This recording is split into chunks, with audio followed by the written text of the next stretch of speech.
Welcome, everybody, to the NFL Show on the Grueling Truth Sports Network. I'm your host for the NFL Show, Mike Goodpaster. Right now, I'd like to welcome in my co-host. First up, Mr. Bowflex, Anthony Cervino. I'm doing good. You didn't ask how I was doing, but I'm doing good. I don't care how you're doing because you're always late and you always have to adjust your camera and it takes forever. The show's 2 minutes late because of you. Next up, a man who's never late, but he cheers for the Pittsburgh Steelers. Help me welcome to the show, Sam Teets. How you doing, Sam? I'm doing great, Mike. Thanks for having me on. All right, so Sam today wanted to talk about the safeties in NFL history. So since Sam wanted to, Sam, we'll let you start us off with number 10. Your number 10. My number 10? All right, starting from the back, going forward. My number 10, and this is a little bit work in progress, so I'm looking through some of the safeties earlier today. But it's got to be, in my opinion, someone from a little bit older, a little bit later, not quite as recent. I'm looking towards someone like Ellen Tunnell, in my opinion, who led the NFL, has like 79 interceptions total in his career, a great number, but often doesn't find himself towards the top 5 in charts for some reason. I have him towards number 10 just because I don't quite know as much about him as I wish I did, but I know more about the guys ahead of him. That's why I have him ranked at number 10. All right, Anthony? What about like a Larry Wilson? Well, you can have whoever you want. It's your list. You know, if we're going to go back to the, back in the day, he played with, St. Louis? The St. Louis Cardinals, 52 career interceptions, 8 Pro Bowls, first-team All-Pro 5 times, and he's a Hall of Famer. You're not on my article, are you? No. Okay, I'm just making sure. I don't want you copying me all the time again like you usually do. Right. And Larry Wilson also did not play for the Dallas Cowboys. My number 10, Eddie Metter. Either one of you guys ever heard of Eddie Metter? I have not. No. All right. Eddie Metter was a safety. He also played corner. This was a guy that was so good. You've heard of the fearsome foursome, right? And the thing about the fearsome foursome is he was so good that he was named the captain of that team. He still holds 5 Rams teams record to this day, including most interceptions with 46. He was named to the NFL's all-decade team for the 1960s. And he is not in the Hall of Fame, but it also shows you how ridiculous the voters are at times because he deserves to be a Hall of Famer. My number 10 would be Eddie Metter, and Eddie Metter was only like 5'8" playing safety and is on the all-decade team, Anthony. 5'8". Yeah, I think he was big-time undersized. He's played at a small school, kind of came out of nowhere. He's a great story. If you go on to gruelingtruth.com, I interviewed him about 2 or 3 years ago, close to 80 years old. Still sharp as a tack, great guy, and I think people really need to pay more attention to the history of the league. And that's why I was impressed with Sam. My number 9 is Ellen Tunnell, and this is a guy that I think you could make the case for as number 1. I mean, a 14-year career, and he had a record of 79 interceptions. And when you think about today, if a guy gets 10, it's considered amazing. But 14 years, 79 interceptions. The other thing interesting about Tunnell and maybe the biggest thing was he was the first African-American ever inducted into the Pro Football Hall of Fame in 1969, Sam. Let's add some historical value to him. And you're right. I mean, how many defensive backs in the NFL today can we say played at a high level for 14 or 13 years? And I mean, 79 interceptions, that's a number that no one's even come close to in the modern NFL, even with the passing game being what it is. Yeah, that's a league where most guys weren't throwing the ball 50 or 60 times a game either. But yeah, that's what I'm saying. That's why it's so impressive is that we're not like nowadays, they're throwing the ball all the time. We see guys throw for 600-700 attempts per year. And now we don't get guys like that anymore who get that high, get the number of interceptions. Now, he played for what? The Giants and the Packers, right? You're reading it. Well, I want your take on these things. Like, yeah, did he win championships with both teams? Did he play for Lombardi in both places? Yeah, I mean, he definitely played for Lombardi with the Giants. Right. Go ahead. This is my what? No, this is your era.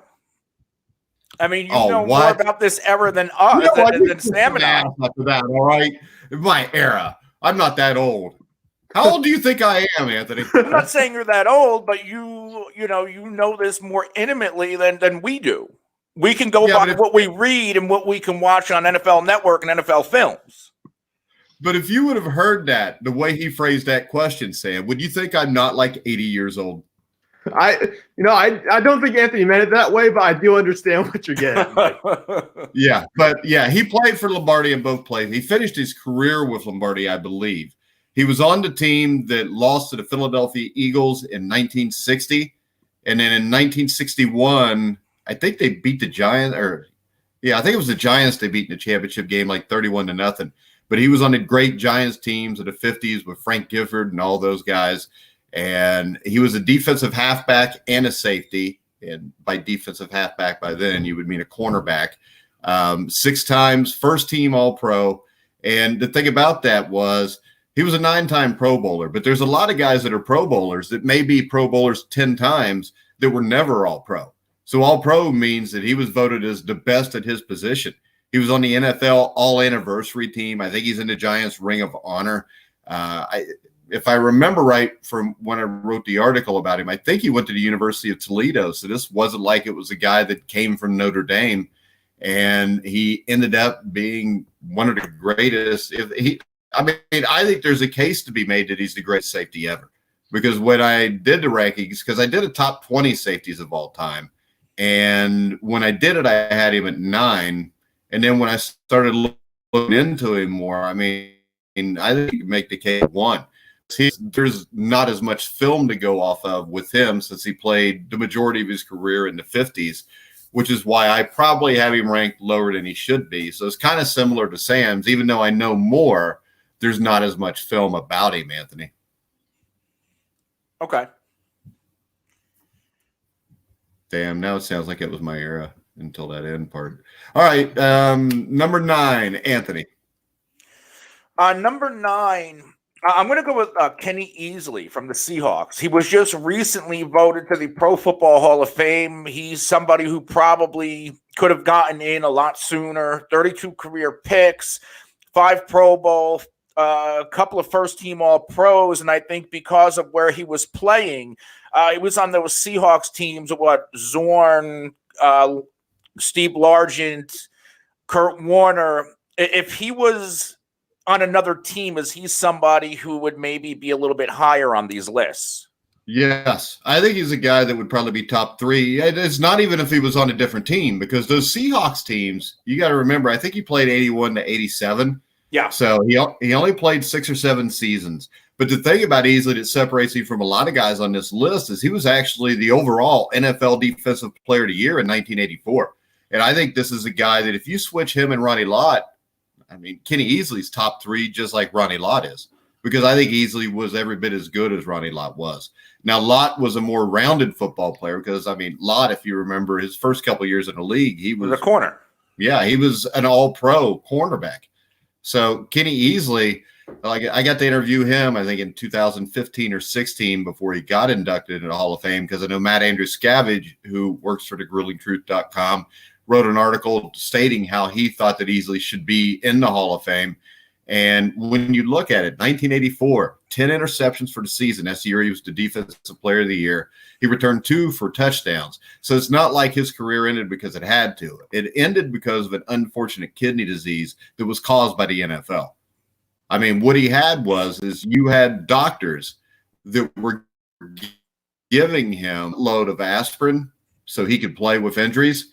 And they were to the point where he was taking like 30 or 40 aspirin a day. And it ended up destroying his liver. And the thing was, the NFL wanted to keep it quiet. And I think the NFL even made him sign something saying that he would never speak of that.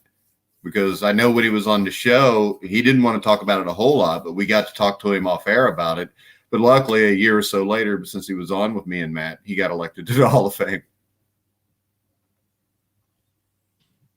That was a joke, but Anthony doesn't laugh today. He's too busy worried about going to use these Bowflex. Who do you got at number 9, Sam? I already trained this morning.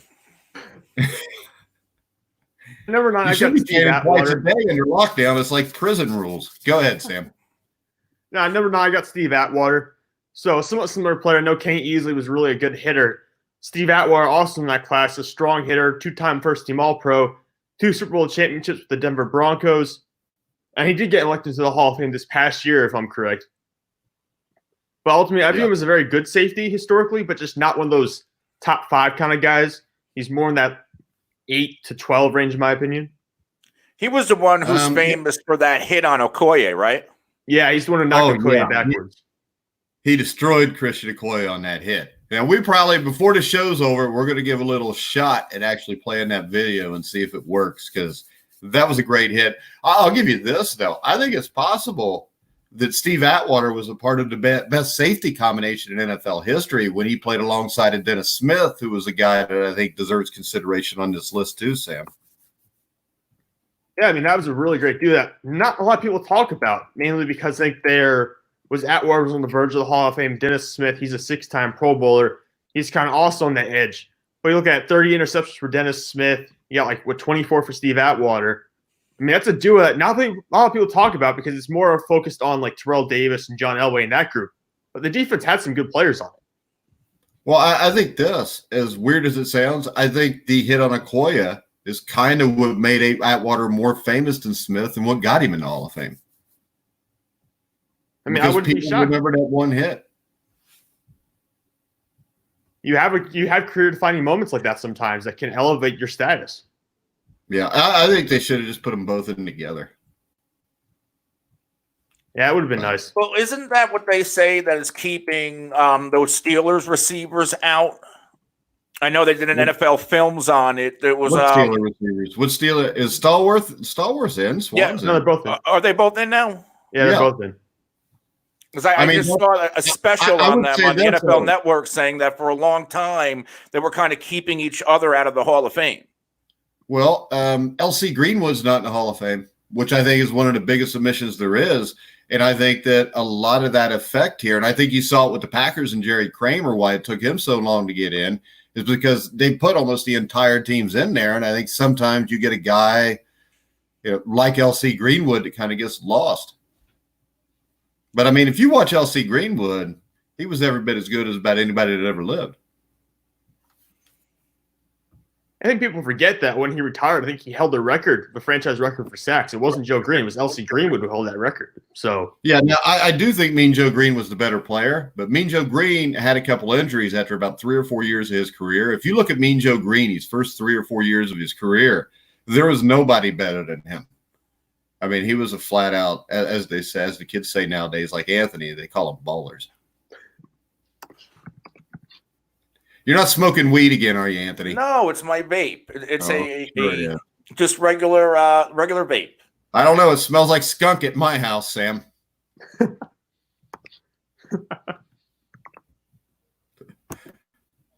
Anthony's going to ignore that. My number 8. Oh, go ahead. I was going to say, I do have my license, my marijuana license in New Jersey, so I can freely talk about it. You can freely talk about whatever you want anyways. So it's not FCC regulated because we're not on the radio. So you'll be fine. All right. Let's see. Go, Sam. What you got at number 8? Number 8, I've got Ken Houston. Oh, God. Really? How are you going to have him that low? Go ahead, kids. I know. It's like you said, Mike. Remember, I haven't seen all these guys play, but Ken Houston, 49 career interceptions, 9 returns for touchdowns, 4 alone in 1971. This is a guy who has the history. He's in a 1970s all-decade team, first-team all-decade team. So this is a guy who was probably the best safety in the 1970s. Man, you got him at number what?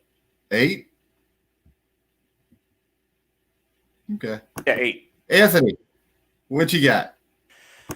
I'm going to go with Willie Wood from the Packers, 11-year veteran, 5-time NFL champion, 2-time Super Bowl champion, a bunch of Pro Bowls, first-team All-Pro, 48 picks. If you look at what he's accomplished, you can make the case that you can put him a little bit higher, but he was on those Lombardi Packer teams that they were loaded on defense, they were loaded on offense. So I think that kind of hurts him a little bit by putting him any higher because of the teams he played on. For some reason, Sam got dropped out of the box, and now you're in the middle, so now you're offline again. No, I'm here. I'm still good. I'm in the middle. You are now, but you had your head turned. So who'd you say, Willie Wood? Willie Wood. Well, I agree. So that's my number 8 also. I mean, he was a Green Bay Packer. He was one of the guys that was kind of overlooked. One thing a lot of people don't know about Willie Wood was he played college football at USC, and he became the first African-American quarterback to play in what is now the Pac-12 conference. He was undrafted out of USC, probably because he was black, and he changed his position in his rookie year, and he played for the Packers from 60 to 71. He won 5 championships. And then he later coached in the World Football League, which would have been, I think, 1974 and 75. And then he coached in the CFL, the Canadian Football League. But I think a lot of people don't realize that he actually, what was considered his position at USC was quarterback. And that's I don't think people know that. I didn't know that. Well, now you know it. It's what I'm here for. Because it's my generation, because he played back in the 1910s. Well, go ahead, Anthony. Say something smart to me. No, again. I was going to say, we're going over this list. If Sean Taylor didn't, tragically die, is this a player that could potentially have been on a top 10 list? Yeah, he's not on yours? No. Yeah. He's not on mine either, but I think he's not on mine. Not in my top 10. I would probably put him top 20, top 30, but I mean, there's only 4 years there. I mean, hell, you never know what happens to somebody over a whole career. My number 7, Deron Cherry. I do it all defensive back, and he was 6 Pro Bowl teams. He was a member of the Chiefs from 1981 to 1991. 10 seasons, accumulated 50 interceptions, had 6 100 tackle seasons. What you guys have paid? Either one of you got Deron Cherry on your list? I do not. I'm disappointed in you. He was up there. I've got a list of players here. He's up there. He's close to it. He's like in that 13 range, 11, 12, 13. He's right there. Yeah, see, most people don't even consider him for some reason. I think a lot of that reasons was just playing in Kansas City, Anthony. In what era? 1981 to 1991. Okay. Jeez, Anthony, how old are you? I was born in 84. Jeez. All right. We'll let it pass, I guess, then. You could read some books, though. He was also on the 1980s All-Decade team. But, Anthony, who do you got at number 7? I'm going to go with one of my Cowboys, Cliff Harris. Played 70 to 79, couple of Super Bowls. One, he's been to a few more that I believe the Steelers kept him from winning. Bunch of Pro Bowls, first team All-Pro 3 times, 29 interceptions, and he played a big part of that doomsday defense. All right. I've actually got him on my list, too. I don't know if I got him at 7 or not. I haven't even looked yet. Sam, what do you got? At number 7, I have Brian Dawkins at number 7. I think it's a guy who, during his time in the NFL, did a little bit of everything. We saw him utilized in different seasons, depending on his age, coming off the edge, using blitzes. He was a very solid tackler, very energetic player. Not as great in pass coverage all the time, but still at different times in the year, elite. As he got older, transitioned away from that a little bit more. But in his Philly years, certainly one of the better combo safeties, really, you could say. And he's a first-team all 2000s player. So this is a guy who, for the early part of the 2000s, was arguably the best safety in the NFL. Yeah, and I think I might have Dawkins a little bit higher. I haven't looked at my list in a while. Cliff Harris for me. The interesting thing about Cliff Harris, Anthony, from the stories I remember, were that he was actually a quarterback and in high school, and he only got one offer for a scholarship, and it was to like a really small school. And the only reason he got the scholarship offer was that his dad had played for that school and was best friends with the head coach. And they converted him to a defensive back then. And as they say, the rest is history.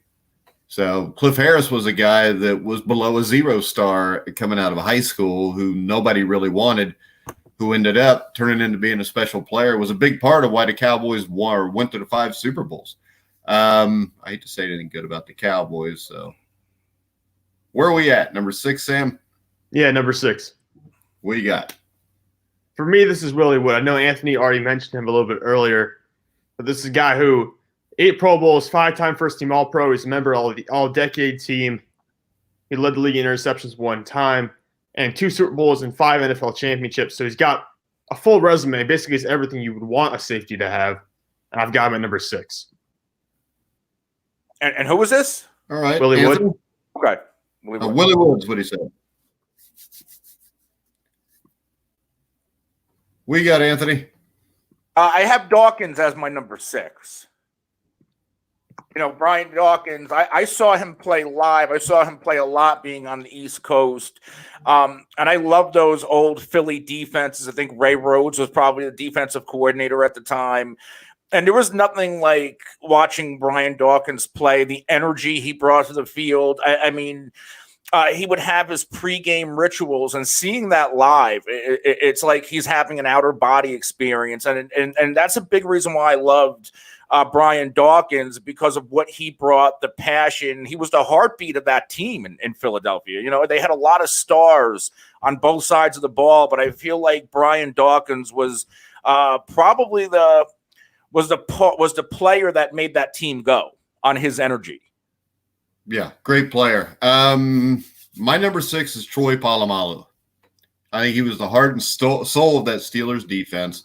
And I think he was equally good against the run as he was to pass. And it always seemed like, Sam, that he was always in the right place at the right time. Well, that's the thing. Even when he was beat up different days of the week, he would come in, and if you needed a clutch play in a moment like that, he would do it. It would be ridiculous. It'd be any play. It'd be an interception. It'd be a diving one-handed pick. It'd be an interception return for a touchdown in the playoffs. It would be him jumping over the line of scrimmage without knowing the snap count and taking down the quarterback or the running back before they even got there. It was ridiculous. Some of the things he would do, he'd get past the center before the center's head is even looking up, and he'd get right between the center and the guard. So there's stuff he's done that I haven't personally seen other players do. Yeah, I agree. He was a great player, even though he was a Steeler. Let's see. Where are we at? Number 5? Number 5. All right. My number 5 is Ed Reed. And I think he was as good a run stuffer as you'll find. Also, you know, he could return the ball a little bit, but Ed Reed, I don't think we got to say a whole lot about. 56 career picks, 7-time first team All-Pro, and he was a game changer. He was one of the few guys, and that's what most of this learned. That's what this list is about. When you think of a safety, there's not a lot of safeties that are game changers. And I think from when we get to number 6 on up, I think these are all guys, Anthony, that could really change the flow of a game, even from just playing safety. I agree. And if we're going to my number 5, yeah, I want to put 2 guys there. And these are 2 players. I think we talked about Yale Larry before, and he shared a backfield with Jack Christensen, right? Yeah. And both guys would deserve to be on any list if they can be. I think they're both in doing research. I've seen them appear a few times on different top 10 lists inside the top 10. So to me, how do you differentiate when they played together? So I'm just going to put them both at 5. Well, that would be kind of like the Steve Atwater, Dennis Smith thing. Right. Because if I had to put top 5 safety pairs, both those groups would be in there. So I don't disagree with either one of those guys. Neither one of them are in my top 10. But the reason neither one's in my top 10 is because I wanted to bring up a guy like Deron Cherry, because I think he gets left out a lot when people talk about the greatest that ever played the game. But, Sam, who you got at number 5? Yeah, number 5, I've got Larry Wilson. I think Anthony mentioned him earlier. Goes back, played for the St. Louis Cardinals. And I think he's probably deserves to be a little bit higher than where Anthony had him. I've got him at 5. 52 career interceptions. He had a streak of 5 years, was a first-team All-Pro every year, which, as you said before, that basically means for 5 years in a row, he was the best safety in the NFL. So for me, that's if you put a streak together like that, that's worth being up high on this list, and I have it at number 5. Yeah, I'll go ahead and start off number 4 then, because I got Larry Wilson at number 4. And the other thing about it, he played his entire 13-year career with the Cardinals, and the Cardinals weren't the best team to play for to end up being in the Hall of Fame, if you know what I mean. That's still the case. Yeah. The other interesting thing about him, just since you already went ahead and went through it and picked him before me, which was rude, but the thing that's interesting about him was he retired, I think, in 1972. And in 1973, Don Coryell became the head coach of the Cardinals. And Wilson was actually the DB's coach on that team. And their defense wasn't great, but the DBs were good.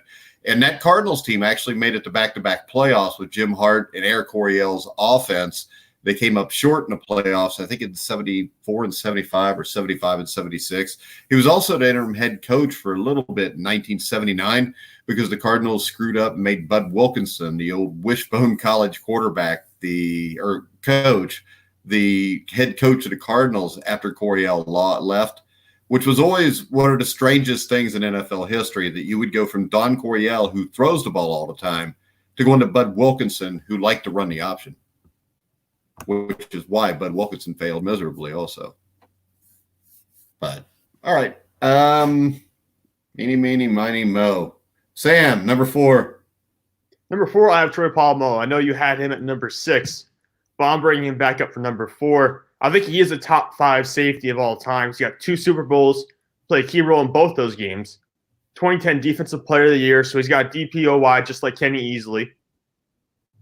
And 8 Pro Bowls, 4-time first-team All-Pro. Like you said, he did a little bit of everything. And just watching him play, it was such a treat growing up and watching him and having him on the team because he did a little bit of everything. He's one of the reasons why the safety position is one of my 2 favorite positions in the NFL. All right, Anthony? I'm going to go with Ed Reed at 4 because I do have recency bias, and I really want to put Ed Reed a little bit higher. But looking at the stats of some of the players that we've already talked about, and even ones, from previous eras, it's hard to put Ed Reed in the top 3. But I think 4 is pretty fair for what Ed Reed has done. He played on some really good Ravens defenses. And even towards the end, I know we've had the conversations about the Super Bowl year with the Ravens where the defense wasn't as good.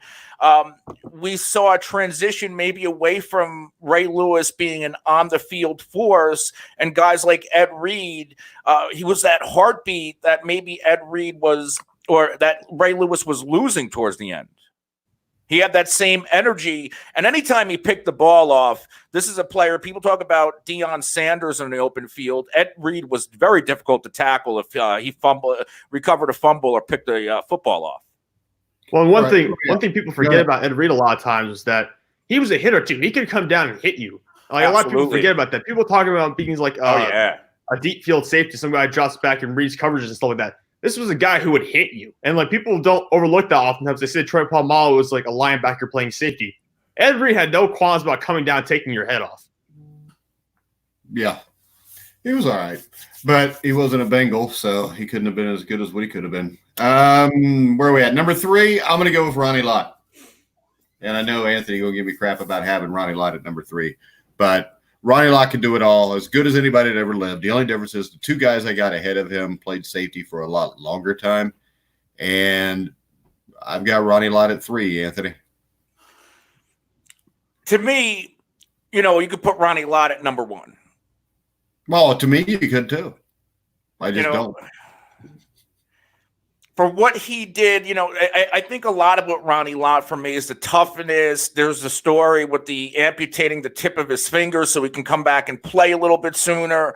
All that stuff, that's what you want in a football player, and that's really what you want in a safety, somebody who's going to throw their body on the line.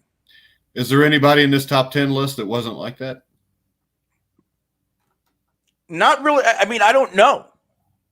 But I know Ronnie Lott, he has the the accolade for it. He has the NFL films, and I think that's a big reason why when you talk about the impact of NFL films of what it had on the history of the game, I think that's what kind of raises his mystique a little bit.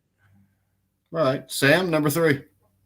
Number 3, I do have Ed Reed at number 3. I think he is a top 3 safety. I don't think it's a problem going there and giving him that based on what he did. Like I said, he did a little bit of everything. He was a return threat once he intercepted the ball. He led the league in interceptions 3 times. He had that ability to drop back and play like a deep field safety. He was very smart too. He had no issue about misleading quarterbacks, and sometimes he even would play a coverage deliberately wrong one week and still cover it, and then go back the next week and play it right just to fool quarterback. So this is a guy who was extremely smart about how he played. I think he's worthy of number 3 spot.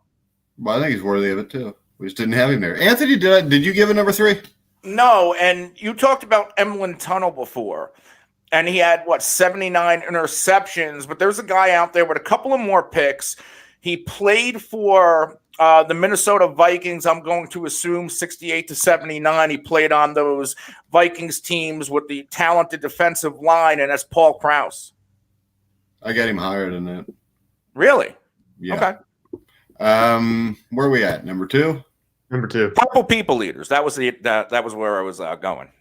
Yeah, you're young. All right.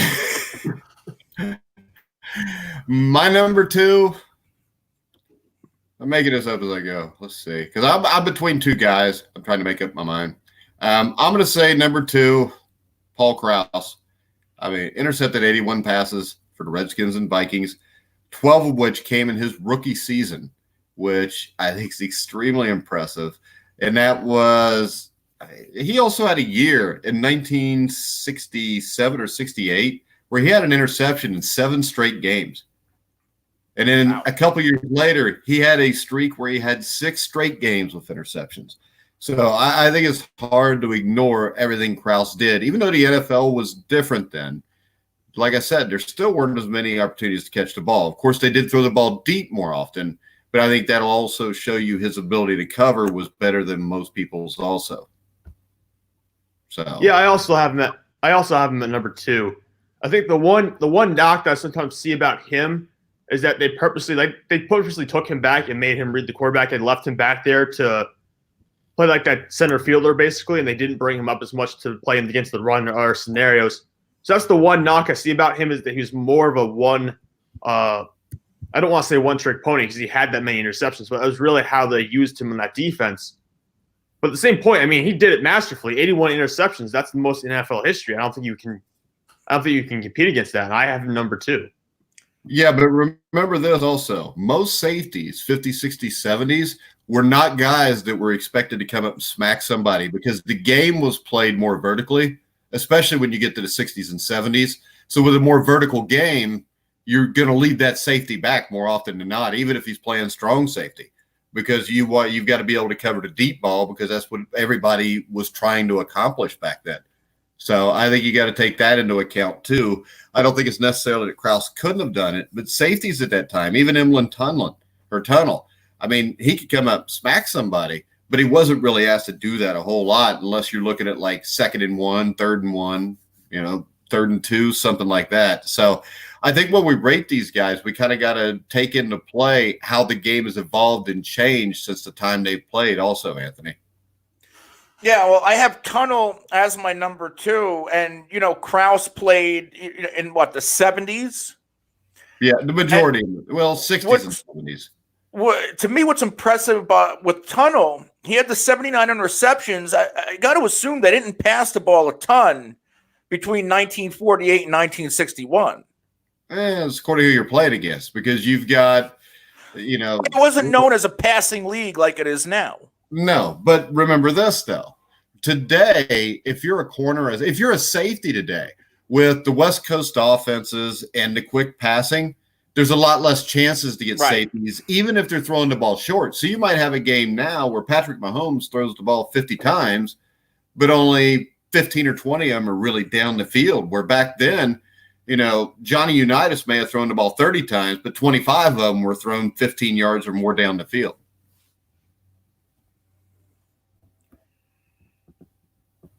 Sam? We're learning. What do you do? What do you got at 2, Sam? At 2, I do have Paul Cross. I have him there as well. I just say, like I said, I think the guy at number 1 is the guy I have always had number 1, no matter what year I was looking at. I think I've moved Cross up over time as I've looked at more stuff. I have him definitively as my number 2 right now. All right, Anthony. What do you want? My 2? I already gave you. Tunnel. Oh, did you? Don't be a smart ass. Give me number 1 then. My number 1's Ronnie Lott. And for everything I said when you brought him up, the mystique, the toughness, and 4-time Super Bowl champion, he had 63 interceptions. And I think about the quarterbacks he had to play against in the, when he played from 81 to 94, that was the Elway, Marino, I'm sure he played against Montana at some point.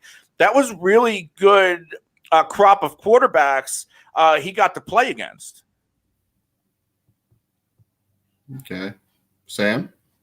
No, I also have Ronnie Lott at number 1. I'm going to side with Anthony on this one, Mike. I've got him at number 1. I've always had him at number 1. And I don't think the fact that he played safety for 4 or 5, played corner for 4 or 5 years should take away from what he's done or should lower him on the list. I think if you have a guy who can play safety and corner, that's actually something that adds to his value, not really detracts from it on a list like this. So I think I have him at number 1. All right. I got Kenny Houston. Is that why you're so mad at me for having him that low? I wasn't mad at you. Just I don't see how. I mean, when I watch safeties, when I watch the film, because I have watched a lot of it, because he was in the 70s a lot of his career.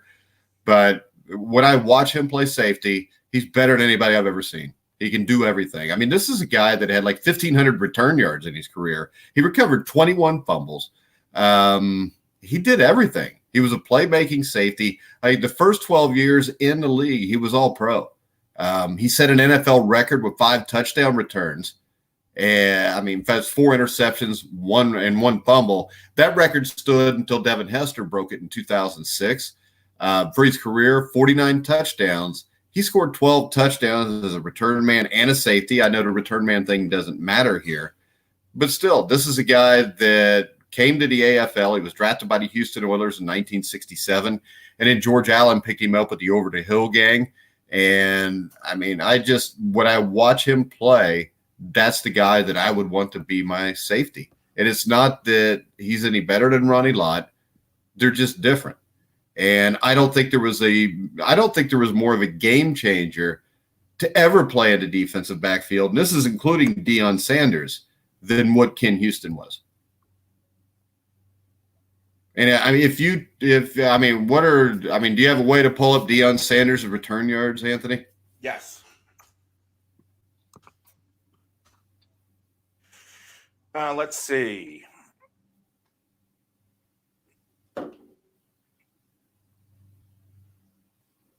He got about 1,300 interception return yards. Interception return yards? Yeah, 1331 interception return and 35-23 kick return and how many 21-99 punts. How many kick return touchdowns? 3. 6 punt and then 9 defensive. And Houston, I believe, is double that. And 49 interceptions. So and he probably hit it.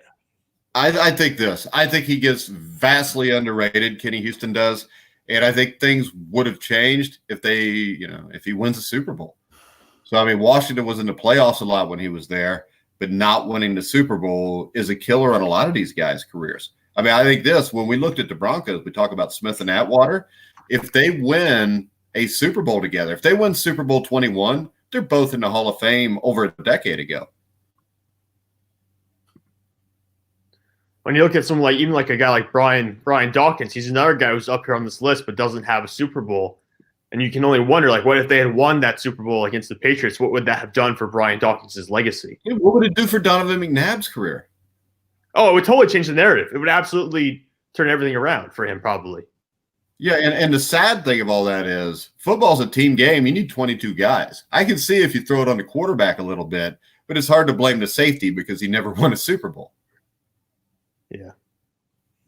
I mean, that and the fact that if you look at those Broncos teams to me, and the 3 Super Bowls that John Elway took them to showed me more of John Elway's greatness than him winning back-to-back Super Bowls at the end of his career. Because when you look at those Broncos teams, you had the three amigos, Vance Johnson, Mark Jackson, I forget who the other one was, but those were guys that when they went elsewhere were just guys that ended up getting released.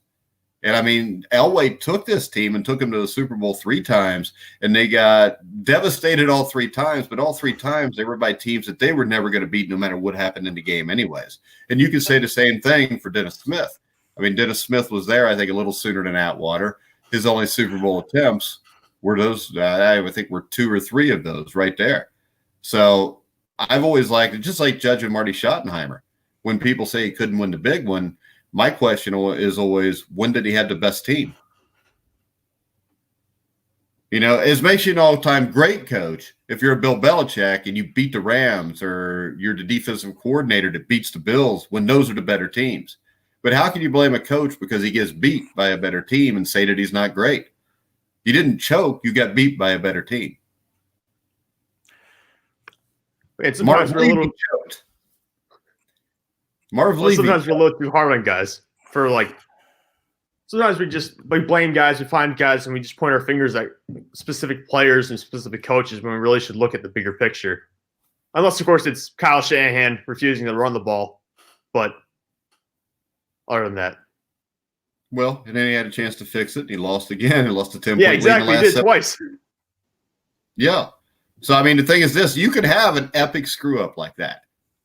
But because if we look at the greatest coaches of all time, you give me a name, Bobby Knight. If I'm in Indiana, people say, well, Bobby Knight. Well, Bobby Knight. You watch the 1992 Indiana Duke Final Four game. His 2 best players, Calvert Chaney and Damon Bailey, both get 4 fouls 3 minutes into the second half in a game that they're in a close game with Duke. And he froze. And he took them out too late. And by the time he takes Chaney out. Chaney's got 4 fouls. He's safe, but he didn't take Bailey out at the same time. And the next thing you know, he's fouled out 5 minutes into the game or into the second half. The game was directly lost by Bobby Knight. But people don't remember that because he won it in 76, 81, and 87. I mean, we've seen, Anthony, the draft history, especially recently, of Bill Belichick. I mean, all these guys, even the great ones, make mistakes. It's just you still got to win something at some point. Yeah. No, I agree. So that's why the Dallas Cowboys suck. They haven't won anything this entire century. I mean, we're only a couple years in, 20 years in. We're 100 years, 100 years. Oh, okay. But yeah, because if you look, in 1970, we could be sitting here talking about how the Pittsburgh Steelers have only made it to the playoffs once and were terrible. That's true, but we don't need to bring that back up, Mike. But over the rest of that decade, was there a better franchise in the 70s or in the 70s, 80s, 90s than the Pittsburgh Steelers? I mean, probably not. I mean, I don't think there would be. But that changes the narrative entirely. Those 15 to 20 to 30 years changes everything. The fan goes, probably not. Probably not. No, there definitely was not. See, I don't think they're the greatest team in the century, but that would be the Dallas Cowboys. Thank you. I'm obviously being sarcastic, but I knew you would buy it. But I would say you got a case. If we're going to talk about this century, it's got to be New England. Well, this century it has to be. But if we're going to go back to the last century, you can make the case for the 49ers, Steelers, and Dallas. I don't know, but you can't make the case for the Packers. Oh yeah, that's right. I feel like the whole Super Bowl era. I tend to differentiate and don't take in consideration the 10 NFL championships or whatever 8, 10 that they had before there was a Super Bowl. But don't you think that would change if the Cowboys would have been able to beat the Packers at some point in the 60s and win a championship before the Super Bowl? Probably. Okay. So it was basically just to soothe your own soul. So when you talk to Philadelphia Eagles fans, in your mind, they've only won one world championship. It's not in my mind. It's just the era we're in. I'm 35. Yeah. Well, you lived through many eras, Mike. I know I have. And you know what? Just like a cockroach, I'll survive every one of them too.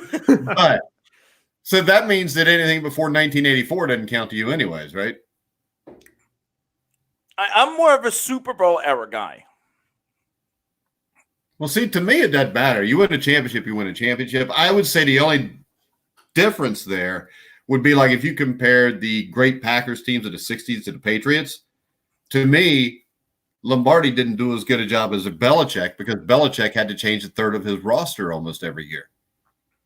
Where once Lombardi got his team, it was basically his team for the entire 9 years he was there.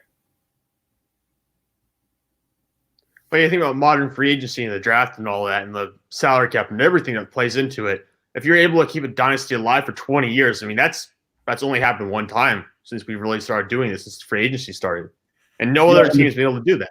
And the thing is, what team got the closest before the free agency era? What, to a dynasty? Yeah, for 20 years. Probably Pittsburgh, no? No, I would say Dallas. And I'm not being sarcastic because if you look at the Cowboys. Why Dallas? Because they didn't really do much in the 80s with Danny White, and neither did the Steelers. Well, I'll tell you this, though. They were both 70s and 90s. But in the 1980s, the Cowboys were in the championship game in 80, 81, 82. They lost in the playoffs in 83. They just missed the playoffs in 84. They lost the game, I think it was 28-21 to the Miami Dolphins at the Orange Bowl. Last game of the season, the 84 season, that would have put them in the playoffs. It's really sick that I remember all this stuff this easily, isn't it? And then 1985, they go to the playoffs. They make it to the divisional playoffs, and they get lit up by Eric Dickerson. So really, when you cut that off at 85, 86, 87, 88, 89, 90, after 5 years, they're back, and they're in the playoffs in 91. Now, sure, they sucked in the 2000s, but really, I mean, you can make the case that from 65 or 66, all the way up to 1985, there's your 20-year span. Now, they didn't win as many Super Bowls as the Patriots, but the other difference is this. The Patriots didn't have to deal with some of the greatest teams that ever lived because you've got, I mean, if Vince Lombardi if he would have been named the head coach of the Giants, instead of the Giants being stupid enough to let him and Landry get away, that changes history completely. You know, because maybe the Giants were talking about doing that. Maybe the Cowboys never did anything. Hell, maybe they moved by 1964 because we know how badly they started off even with Landry. So they had to deal with the Packers in the 60s. You get to the late 60s, they have to deal with the Rams. They have to deal with the Vikings. You get into the 70s, still Rams, Vikings. Hell, if you go to the Super Bowl, you got to beat the Dolphins. You got to beat Johnny Unitas and the Colts. You know, you've got the Pittsburgh Steelers with Terry Bradshaw. Right. So when you put that Patriots team in that company, and I know everybody's bigger, stronger, and faster now, but I'll also make the case of this. The way the game has changed and changed for the worse is the tackling's not as good. The fundamentals aren't as good. If you remember, if I'm the Green Bay Packers, it's because you can't coach fundamentals now. No, well, you can, but most guys can't figure out how to do it. And the problem was this. Coaches, even like in the 80s and 90s, didn't know how to teach the fundamentals. They just put kids out and have them ram into each other and see who was the toughest because that's how they did it. And the thing is, you could teach fundamentals even without live tackling. The problem is everybody's lost track of the fundamentals because of what I always talk about, the PlayStation coaches. Everybody is too busy in drawing plays, trying to trick you instead of just coming and busting you in the mouth. And the thing is this, you can have the greatest plan in the world, but if you come up with a coach that just wants to bust you in the mouth while you're trying to dance around, they're just going to run through your ass. But the problem is there's not many coaches like that. But Bill Belichick is a coach that is like that, and that's why he's been successful. It has made it easier on him the last 20 years because he didn't have coaches like that. You know, he didn't have to face Jimmy Johnson with the Patriots because Jimmy Johnson was gone. Jimmy Johnson was a coach like that. They looked all fancy, but he stacked that offensive line. They had a smash mouth defense, and they'd run the ball down your throat. Of course. Troy didn't throw. I think he only top 20 touchdown passes once. Yeah, because he didn't have to. Because that's another one. Because people really underrate Troy Aikman. And I can tell you this: when you break down film of Troy Aikman playing quarterback, nobody has ever been technically as good as him. Everything he did was absolutely perfect. His problem was this. I compare it like this. If the Cincinnati Bengals are not playing the San Francisco 49ers in those two close Super Bowls, and Joe Montana, say he wins all his Super Bowls like he won the other two, and he wins them 55-10 and 38-16, Joe Montana would not be considered one of the greatest quarterbacks of all time. What gets you considered that is the fact that you can pull your team up and win a game at the end. That's what everybody's looking for. You know, to me, that's why Peyton Manning doesn't really stack up to those guys. Because John Elway, hell, I remember he'd do that crap 4 times a year and once or twice in the playoffs. I mean, the 98-yard drive against the Cleveland Browns in the AFC Championship game in the last 5 minutes at the dog pound, you know, with dog bones being hurled at him, and he throws a rocket about 80 miles an hour, hits his receiver in the gut to tie the game, and then wins the game in overtime. That's epic. Troy Aikman doesn't have a moment like that, but it's not his fault. Right. And I think, you know, to bring it more to a modern era with Patrick Mahomes' MVP season, I wasn't exactly sold on everything about Patrick Mahomes because it just seemed like he can win one way. They're just going to outscore you. And then this year's Super Bowl run, we saw the Chiefs have to win and Patrick Mahomes have to win from deficits, and he proved that in the Super Bowl. Yeah, that's what proves greatness. I needed to see Kansas City and Patrick Mahomes win in other ways than just blowing you out or outscoring. See, and the sad thing is this: Troy Aikman's 10 times the quarterback Patrick Mahomes is, at least at this point in their career.